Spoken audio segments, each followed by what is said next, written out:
If your outlet doesn't hold the plug tight and keeps cutting power, it's probably time to swap it out before things get worse. Okay, so first off, check if the outlet feels loose when you push the plug in. If it wiggles or falls out easily, that's a dead giveaway.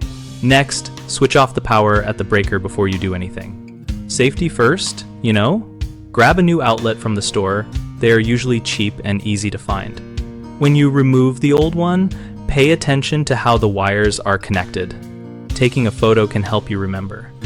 Loosen the screws, pull out the old outlet, and connect the wires to the new one just like before. Make sure the wires are snug under the screws because loose connections can cause sparks or power loss. After wiring up, screw the new outlet into the box tightly so it won't move around. Flip the breaker back on and test it with a plug. If it's secure and powering correctly, you're good to go. One of the most common mistakes people make with outlets that don't hold plugs is ignoring the problem until it becomes dangerous. Loose outlets can cause arcing, which is a fire hazard, so fix it early. Another issue is not turning off the power before starting. Always cut off electricity at the breaker to avoid shocks.